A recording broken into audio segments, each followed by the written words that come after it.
So guys இன்னைக்கு நம்ம என்ன பார்க்க போறோம்னா ஐஸ்கிரீம்ல ராடோடைய ஸ்டோரியை தான் இன்னைக்கு நாங்கள் வந்து பார்க்க போறோம்.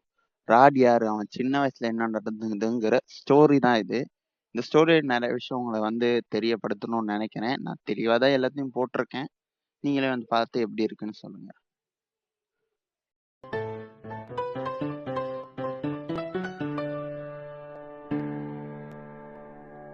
கதையோட தொடக்கத்துல ஈவலன் அவ மகளை நினைச்சு பாட்டு பாடிக்கிட்டு இருந்தான். அவளுடைய மகளும் ஒரு சாதாரண பொண்ணு மாதிரி தான் வளர ஆரம்பிக்கிறா. அன்டில் அவ சாகுற வரைக்கும் ஈவலன் அவளை நினைச்சுக்கிட்டு அவளுடைய பாட்டு பாடிக்கிட்டே அவள் ரூம்குள்ள போகவே அவளுடைய பொண்ணு எப்படி இருந்தாங்கிறத கரெக்டாக சொல்லலை. அவளுடைய மத நம்பிக்கையால அவர் நன்னா மாறினா. நன்னா மாறிட்டு உங்களுக்கே தெரியும், கதையிலேயே வந்து காமிச்சிருப்பாங்க.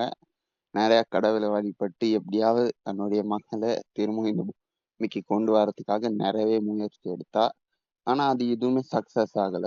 ஸோ அதுக்கு ரீசன் என்னன்னா, அவன் வந்து கடவுள் வழிபட்டாதானே பிரச்சனை. அதோட அவ வந்து பல குழந்தைகளை கொல்ல ஆரம்பிச்சு வழிபட ஆரம்பிச்சிட்டா.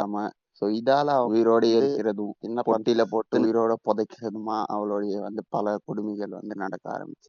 அவ இறந்த கோழிங்களை வச்சு ரிசர்ச் பண்ணா, அது சக்சஸ் ஆச்சு. பட் ஆனா அந்த கோழிங்க இவ சொல்ற பேச்சை கேட்கிற அடிமையாவும் ரொம்ப கொடூரமான உருவத்தை கொண்டு வந்து அது வந்து இருந்துச்சு. ஆனா இது வந்து கோழிங்களுக்கு ஒர்க் அவுட் ஆனதுக்கு அவன் பொண்ணு ஆக்சுவலி என்னோட பொண்ணுக்கு ஆக்சுவலி இது வந்து ஒர்க் அவுட்டே ஆகலை. ஸோ வந்து லைஃப் லாங் அவளுடைய பொண்ணை தேடிக்கிட்டே இருந்தா. ஆனா இவ கடத்திட்டு வந்த ஒரு பையன் மட்டும் ஒரு சீக்ரெட் ரெசிபியை பயன்படுத்தி ஒவ்வொரு கோழியா பழைய நிலைமைக்கு கொண்டு வந்துகிட்டு இருந்தான். ஸோ அந்த உருமான கோழி எல்லாருமே ஒரு சர்ச்சோடைய சிலுவைக்கு மேல வைக்கவும் வெயிட் தாங்காம அந்த சிலுவை வந்து கீழே விழுக ஆரம்பிக்குது. ஸோ இத்தோட இவளன் இது வரைக்கும் செஞ்ச ரிச்சுவல், இது வரைக்கும் செஞ்ச மந்திரம் எல்லாமே வேஸ்டா போயிடுது. இதனால இவளன் வந்து மனதளவு ரொம்ப பாதிக்கப்பட்டு அழுந்துகிட்டு இருக்கும்போது அவ இத்தனை நாள் வழிபட்ட நஸ்ரத்துங்கிற டீமன் அவ கண் முன்னாடி வந்து நிக்குது. நஸ்ரத் வந்து, இத்தனை காலமா நீ என்னை வழிபட்டதுக்காக நான் உனக்கு நீ கேட்கிற வரத்தை கொடுக்குறேன். ஆனா நீ அதுக்கு மாறா எனக்கு உன்னுடைய கை மாறா எனக்கு ஒண்ணு வேணும்னு சொல்லவே, எடுத்துக்கோ என் ஒட்டுமொத்த வாழ்க்கையை நான் உனக்காக அர்ப்பணிக்கிறேன் சொல்லிட்டு ஈவிலன்னு சொல்றான். அதுக்கு எனக்கு வந்து உன் வாழ்க்கை முழுக்க வேணாம், எனக்கு 14 இயர்ஸ் போதும், நான் சொல்றதை நீ செய்யணும்னு சொல்லிட்டு ஒரு ரூல் அனுப்புவது. ஃபர்ஸ்ட் ரூல், நீ ஒரு நல்ல அம்மாவா உன் பையனை நான் ஒழுங்கா வளர்க்கணும். 2வது ரூல், நீ எக்காரணத்தை கொண்டு நீ இந்த ஸ்கூலை விட்டு வெளியே போகக்கூடாது. 3வது ரூல், நீ தினமும் என்னைய வழிபடணும். இதெல்லாம் செய்யலைன்னா பின் விளைவுகள் ரொம்ப மோசமா இருக்கும். ஸோ ஒருவேளை ஈவல்ல நஸ்ரத்தை வழிபடலைன்னா அவளுக்கு பித்து பிடிச்சிடும், ஐ மீன் பைத்தியம் பிடிச்சிடும். அதே மாதிரி அவன் இந்த ஸ்கூலை விட்டு வெளியே போனா அவளோட பையன் இறந்துருவான். ஏதாவது ஒரு காரணத்துக்காக அவ உயிரே ஆபத்துல போய் முடியும். அவ ஒரு நல்ல அம்மாவா இல்லைன்னா அவன் முகம் வந்து அருவருக்கத்தக்கதா மாறிடும். இந்த மாதிரி இதனால எவ்வளவு பெரிய பிரச்சனை வரும்னு தெரியாம தன் குழந்தை மேல இருக்க பாசத்தினால ஈவலன் வந்து இதுக்கெல்லாம் ஓகேன்னு சொல்லிட்டு அந்த நஸ்ரத் கிட்ட போய் சொல்லுது. இதனால நஸ்ரத் வந்து ஒரு குழந்தைய கொடுத்துட்றான். ஆனா நான் சொன்னேன்ல பையன் சொல்லிட்டு, ஸோ உங்களுக்கே தெரியும் யார் வர போறாங்க. நல்லா நோட் பண்ணுங்க, இங்க ஒரு விஷயம் நடக்கும். அந்த ப்ளூ கலர் பெயிண்ட் ஆக்சுவலி நல்லா நோட்டீஸ் பண்ணி வச்சுக்கோங்க. இப்படி நஸ்ரத் வந்து இந்த வில்லனுக்கு வந்து குழந்தைய குத்துறா. அவன் மயக்கம் போடும்போது இந்த ப்ளூ கலர் பெயிண்ட்டை ஞாபகம் வச்சுக்கோங்க. அடுத்த சீன்ல இது வந்து வரும். கொஞ்ச நாள் கழிச்சு இவளனுக்கு வந்து டெலிவரி ஆகுது, ஐ மீன் குழந்தை பிறந்துருது. ஆனா எல்லாருமே ஆச்சரியப்பட்டாங்க, எப்படி இது வந்து சாத்தியம் அப்படிங்கிற மாதிரி. ஈவன் வந்து ரொம்ப சந்தோஷமா இருந்தா. பட் அவனுக்கு பிறந்தது வந்து ஒரு பொன் குழந்தை கிடையாது, ராடுங்கிற ஆம்பளை புள்ள. ஓகேவா? ஈவலனுக்கு தேவைப்பட்டது ஒரு பொன் குழந்தை. ஆனா அவனுக்கு கிடைச்ச ஒரு ஆண் குழந்தைங்கிறதுனால ராடை வந்து பொண்ணு மாதிரி ட்ரெஸ் பண்ணி வைக்கிறது, பொண்ணு மாதிரி மேக்கப் போடுறதுங்கிற மாதிரி ஒரு பொண்ணு மாதிரியே வளர்க்க ஆரம்பிச்சான். இதனால அவ கண்டிப்பா பொண்ணா மாறி என்கிட்ட வருவாங்க நம்பிக்கை ராடு ரொம்பவுமே குடும்பப்படுத்த ஆரம்பிக்கிறா. அங்க இருந்த நல்ல நண்பர்கள்லாம் சேர்ந்து ராடை வந்து சாலமன் அப்படிங்கிற ஒருத்தர் கிட்ட கொடுத்து இந்த குழந்தைய பத்திரமா பாத்துக்கணும்னு சொல்லிட்டு சொல்றத ஈவிலன் மேல இருந்து பாத்துக்கிட்டு இருந்தான். இதனால இவர்கள் ரொம்ப கோவப்பட்டு எல்லாருமே கொல்ல ஆரம்பிக்கிறான். கூடவே ஈவிலனுடைய சீக்ரெட்டான ஒரு ரெசிபி புக்கையும் கொடுத்து ராடை அனுப்பி வைக்கிறாங்க. இத மேல இருந்து பாத்துக்கிட்டு இருந்த ஈவனாலையும் கோவத்தை கண்ட்ரோலே பண்ண முடியல.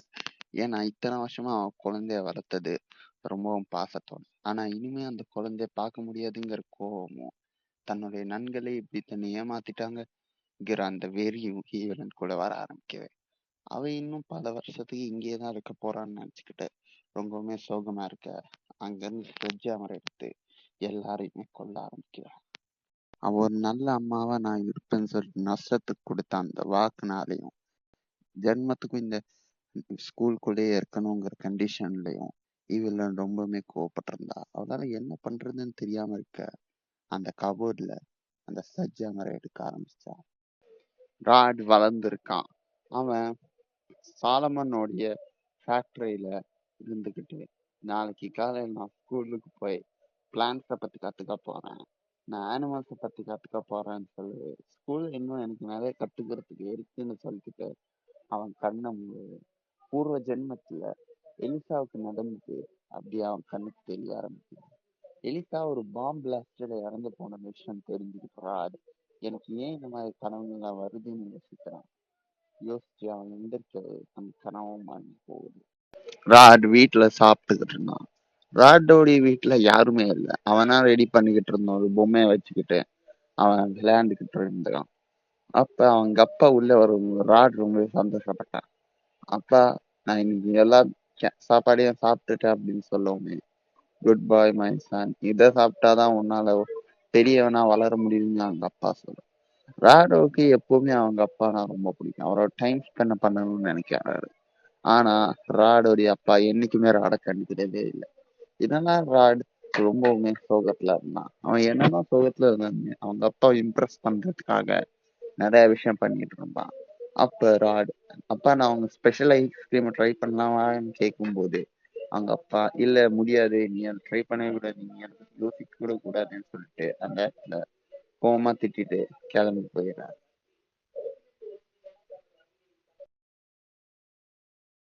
ராட் அவங்க அப்பா சொல்றது கேட்காம அந்த ஸ்பெஷல் ஐஸ்கிரீம் சாப்பிட்டுட்டான். சாப்பிடணுன்னே அவன் ரொம்பவுமே குண்டானா. ஏன்னா அந்த ஸ்பெஷல் ஐஸ்கிரீமோடைய எபிலிட்டியே அதுதான், அது சாப்பிட்டா குண்டாயிரும். இதை தெரியாத ராட் அநியாயமா அந்த ஐஸ்கிரீமை சாப்பிடுவேன், இவன் ரொம்பவும் குண்டாயிட்டான். இதை பார்த்தோன்னே ஸ்கூல்ல இருக்கிற எல்லாருமே இவனை சப்பி சப்பின்னு கிண்டல் பண்ணிக்கிட்டு இருக்காங்க. இதெல்லாம் ராட் ரொம்பவுமே சோகத்துல இருந்தான். அந்த சோகத்தினாலே என்னமோ தெரியல அவனுக்கு ஸ்கூல்னாலே பிடிக்காது. ஈவில்லன் ஸ்கூலுக்கு பின்னாடி இருக்க சுடுகாட்டுல பாட்டு பாடிக்கிட்டு இருந்தான். அப்ப யாரோ ஒருத்தங்க பெல் அடிக்க சவுண்டு கேட்கவும் ஈவில்லன் அந்த இடத்துக்கு போக மிஸ்ஸஸ் பிலிப்பான்னு ஒருத்தங்க வந்து இந்த ஸ்கூல்ல ஏதோ தப்பு நடக்கிறதா எனக்கு வந்து ஒரு கம்ப்ளைண்ட் வந்துருந்துச்சு, அதுக்காக தான் இங்க வந்திருக்கேன்னு சொல்லுவோமே. ஈவில்லன் அவன் மந்திர வித்தியை பயன்படுத்தி பிலிப்பா வசீகப்படுத்தி அவளுக்கு வேலை செய்யற அடிமையா மாத்திடுறா. ஈவில்லன் பேஸ்மெண்ட் கிளீன் பண்ணிட்டு இருக்கும் போது பிலிப்பா அங்க வந்து ஒரு நியூஸ் பேப்பரை காட்டுறா. ஈவில்லன் அந்த நியூஸ் பேப்பரை பார்த்த உடனே பயங்கரமா அதிர்ச்சி ஆயிடுறா. அடுத்த செகண்ட் பிலிப்பா ராடனுடைய அப்பாவை தேடி டவுனுக்கு போக அவர் ராடோடைய அப்பாவை பார்த்துடுறான். அப்பதான் அவர் உண்மை தெரிய வருது. எலிசாவுடைய சாவுக்கு காரணம் ராடோடைய அப்பா. எலிசாவோட சாவுக்கு காரணம் சாலமன் தான் தெரிஞ்சுக்கிட்டு அடுத்த செகண்ட் ஈவில்லன் அவனை கொல்லுன்னு சொல்லிட்டு பிலிப்பா கிட்ட சொல்லி அனுப்பிடுறான். இதனால சாலமன் அந்த இடத்துல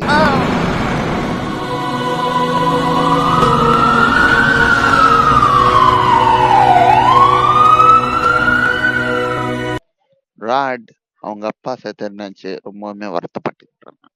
அவன் ரூமுக்கு வந்து அழ ஆரம்பிக்கணும். அப்போ அவன் ரூம் கதவை யாரோ தட்டுற மாதிரி இருந்துச்சு.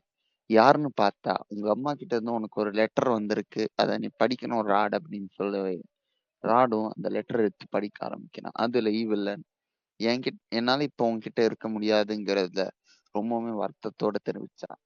அவளுடைய அட்ரஸையும் கொடுத்திருந்தான், நீ எப்ப வேணாலும் இனி வந்து பார்க்கலாம் அப்படிங்கிற மாதிரி. ஆனா ராடுக்கு அவங்க அம்மாவை பார்க்கறதுல இஷ்டமே இல்லை. வருஷம் அவனுடைய பிறந்த நாள் வாழ்த்து எழுதிக்கிட்டே இருந்தான். இது அப்படியே போய்கிட்டு இருக்கவே ஒரு நாள் அந்த பிறந்த நாள் வாழ்த்தோட சேர்ந்து ஒரு புக்கும் அவர்கிட்ட வந்திருந்தது. அது ஒரு டார்க் மேஜிக் புக். அந்த டார்க் மேஜிக் புக்ல சாலமனுடைய சீக்ரெட் ரெசிபியான உடனே குண்டாகக்கூடிய ஒரு ரெசிபிய ஈவிலன் குடிச்சு வச்சுக்கிட்டு இருந்தான். அந்த ரெசிபியை நான் ராடுடைய அப்பா ஈவிலன் கிட்ட இருந்து திருடி இருந்திருப்பாரு. ராட் நான் அந்த ரெசிபியை அப்கிரேட் பண்ணியிருக்கேன், இது உனக்கு யூஸ் ஆகும்னு சொல்லவே நான் எப்பவுமே உங்க அம்மா தான் அப்படின்னு சொல்லிட்டு மேட்லிங் எம்எஸ்ன்னு அந்த லெட்டர்ல போட்டு இருந்துச்சு.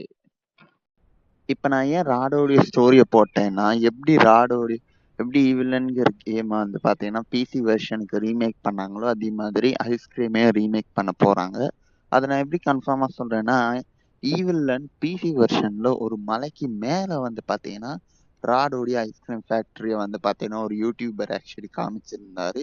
அந்த ஐஸ்கிரீம் ஃபேக்டரி வந்து பார்த்தீங்கன்னா அடிப்படையில் அது ஒரு எப்படி சொல்றது, ஒரு கார்ட்போர்ட் பாக்ஸ் மாதிரி தான். அதுக்குள்ள எதுவுமே இல்லை. பட் அந்த ஐஸ்கிரீமை டீட்டெயிலிங்காக காமிச்சிருப்பாங்க. அந்த ஃபேக்டரியை சேம் அந்த ராடோடைய அப்பாவுடைய ஸ்டாச்சு எல்லாம் வச்சு ஒரிஜினல் ஐஸ்கிரீம் ஃபேக்டரி மாதிரி டெவலப் பண்ணியிருப்பாங்க.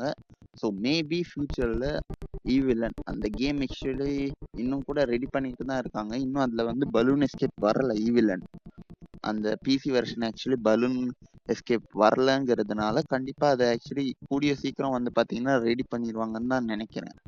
மேபி அந்த கேம் ஆக்சுவலி கம்ப்ளீட் பண்ணாங்க அப்படின்னா கண்டிப்பாக அந்த கேமுக்கு அப்புறம் கண்டிப்பாக ஐஸ்கிரீம் வந்து ரீமேக் பண்ணுவாங்க. ஸோ அப்படி பண்ணாங்க அப்படின்னா நிறைய உண்மைகள் நம்மளுக்கு வந்து தெரிய வரும். ராடோடைய உண்மையான ஃபேஸுமே ரிவீல் ஆகும். ஸோ இதுக்காக தான் நான் இந்த வீடியோ ஆக்சுவலி போட்டது. ஸோ பார்ப்போம் புது ஸ்டோரி கேமில் வருமா இல்லை பழைய ஸ்டோரி பண்ணுவாங்கிறது தான் எனக்கு தெரில. பார்ப்போம் என்ன வரப்போகுது.